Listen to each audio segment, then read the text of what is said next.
The Lord be with you. And with your spirit. A reading from the Holy Gospel according to Matthew. Glory to you, O Lord. Jesus summoned his 12 disciples and gave them authority over unclean spirits to drive them out and to cure every disease and every illness. The names of the 12 apostles are these. First, Simon, called Peter, and his brother Andrew, James, the son of Zebedee, and his brother John, Philip and Bartholomew, Thomas and Matthew, the tax collector, James, the son of Alphaeus and Thaddeus, Simon the Cananean, and Judas Iscariot, who betrayed Jesus. Jesus sent out these 12 after instructing them thus, "Do not go into pagan territory or enter a Samaritan town. Go rather to the lost sheep of the house of Israel. As you go, make this proclamation, the kingdom of heaven is at hand." The Gospel of the Lord. Praise to you, Lord Jesus Christ. Please be seated. Praise be Jesus Christ. Now and forever. Good morning, dear friends. Good morning, Pakibatin ng good morning din ang ating katabi. How is your morning today, Wednesday? Okay po ba ang inyong umaga? And to our online parishioners, thank you for praying with us today. We are now in Matthew chapter 10. Sayang po, hindi ko nabaybay kasama ninyo ang mga naglaang pagbasa. Pero alam naman natin, naipaliwanag ko sa inyo minsan na ang aklat ni Mateo, meron siyang 5 aklat sa loob. In the Gospel of Matthew, there are 5 books. Tapos na po yung unang libro, yung Matthew 5 to 7, they call it the Sermon on the Mount, the narrative and the Sermon on the Mount. 8 to 10, chapters 8 to 10, ang tawag naman nila doon ay narrative and the sermon on mission. So ang focus ng 8 to 10 ay ang dalawang salitang ginamit sa ating ebanghelyo ngayon. Jesus summoned the 12 and Jesus sent out the 12. Summoning and sending out. Tinawag ni Jesus ang 12 para mapalapit sa Kanya. At hindi lang basta niya tinawag in anonymity or in terms of generic call, he called them specifically, one by one, chose them. Si Matthew, habang siya ay nasa kanyang tax collection table, si Peter, James, John, and Andrew, while they were casting their nets, and the other disciples were called in different circumstances, but inisa-isa ni Jesus yung pagtawag sa kanyang mga alagad. At sinama niya sa kanyang mga lakad ang mga alagad na ito. So he summoned them to himself, to be with him, to stay with him. For around 3 years, Jesus trained his apostles, or disciples for that matter. And then he began to send them out. After training them, he sends them out. Ang sabi niya sa kanyang mga alagad, "Go to the lost sheep of Israel, and as you go, make this proclamation, the kingdom of heaven is at hand." 2 words, summoning and sending. This is the dynamics of what we call vocation. Pagtawag at pagtugon at ang paghayo, ang pagkapadala sa iba't ibang mission. Pero magandang tingnan yung aspeto ng pagtawag muna. Kasi kung nakita natin yung listahan ng mga alagad, hindi lang basta ito listahan ng mga pangalan. Kung napapansin ninyo, meron ding tawag si Jesus na personal sa mga alagad. Example, Simon. Simon Bar-Jonah, yun ang original name ni Simon. Pero nung tinawag siya ni Jesus, ang tawag ni Jesus sa kanya ay, "Now you will become Peter." So Simon Peter. Si James and John, ang original name nila ay Sons of Zebedee, anak ni Zebedeo. Pero ang nickname nila ay Sons of Thunder, Boanerges. Si Matthew or si Thomas, Thomas is called Didymus. Didymus means twin. Kasi, ang sabi nila ng mga dalubhasa, kamukha niya, kakambal niya si Jesus. Kaya sa mga alagad, pag sinabi mo, oy, kambal, sino yon? Si Thomas yon. Yun ang bansag sa kanya. Yun ang kanyang nickname sa mga alagad. And the other apostles as well, they were given their particular identities and names. Because when Jesus calls, when God calls, He does not call in a generic way. When God calls, He calls us by name. He establishes a personal relationship with us. And when He summons us to be with Him, we do not become anonymous anymore. We do not just belong to the crowd, nameless faces. We become unique, special. We may call it that way. That's how Jesus calls us. And this is not just reserved to the apostles. All of us are called by Jesus in a specific, unique way. Isn't that wonderful to know that every one of us is summoned by Christ, summoned by the Lord to be with Him, to be known by Him, to develop a relationship, intimacy with Him. This is what discipleship is about.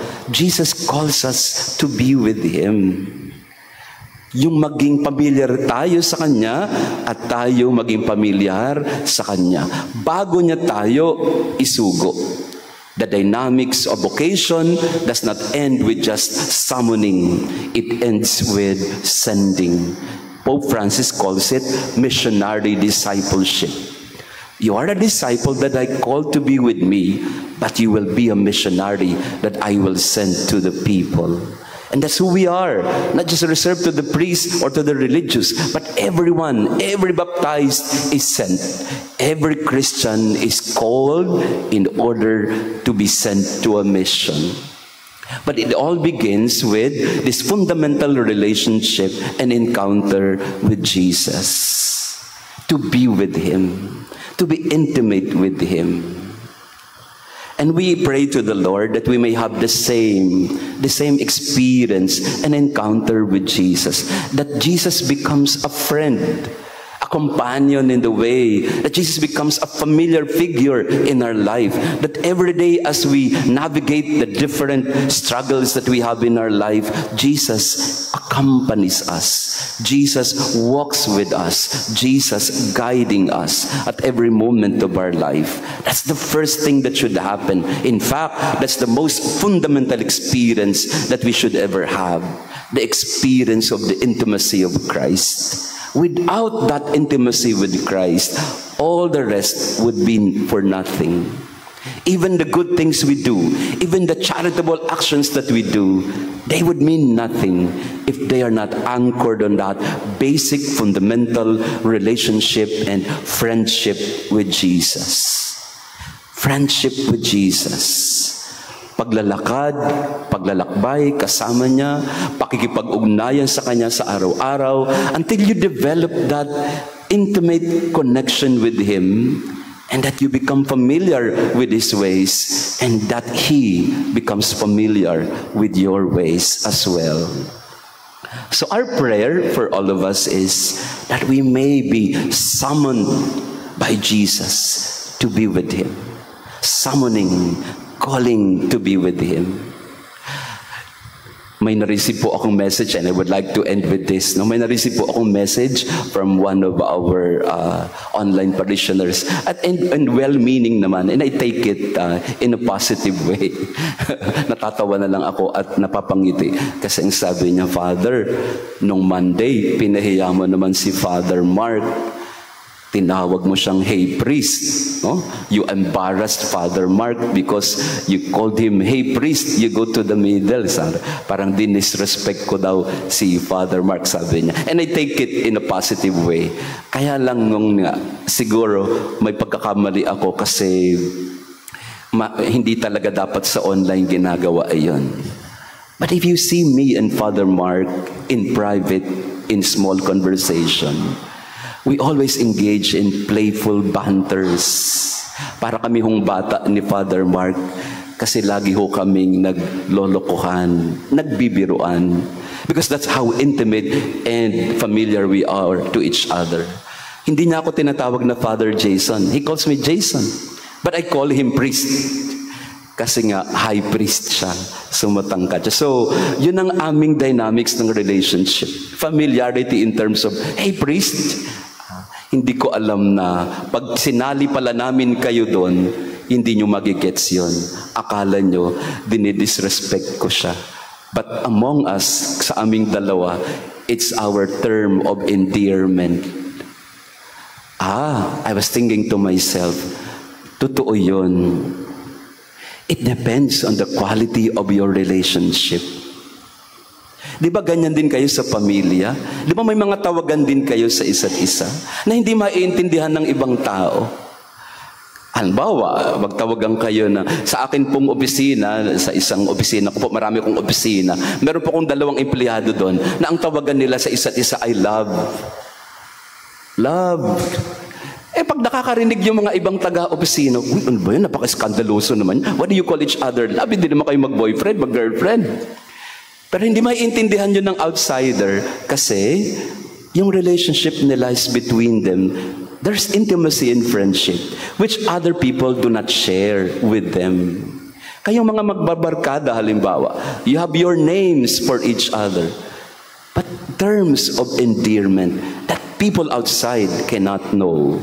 It's a sacred bond that connects you. So again, pasensya na po nung kung na-offend po kayo na tinawag ko si Father Mark na, hey priest, hindi po sadya yun. Pero ibig sabihin lang doon na, hindi nyo kami kilala ni Father Mark. At sorry, at nasali namin kayo doon sa relationship na yun. But, connecting this with our gospel today, when Jesus called His disciples, He called them to intimacy, a unique, intimate relationship. And I would even say, kapag tinatawag niya si Thomas, ang tawag niya kay Thomas ay ano? Kambal. Kasi ang tawag nila kay Thomas ay Didymus eh. I would assume that Jesus would call His disciples by their terms of endearment. Because when He summoned them to an intimate relationship of friendship. And that's beautiful. And I hope that in our life, we develop that relationship with the Lord. That familiarity and intimacy. I don't know about you. Ano kaya ang nickname nyo kay Jesus? Alam niyo po, pag ako nagdadasal, ang nickname ko kay Jesus ay bro. Para kaming magkapatid na nag-uusap. Bro, kulang ang budget namin dito. Baka gusto mo naman. But for the ears of some people, napaka-disrespectful mo naman, Father. Tinatawag mo si Jesus na bro.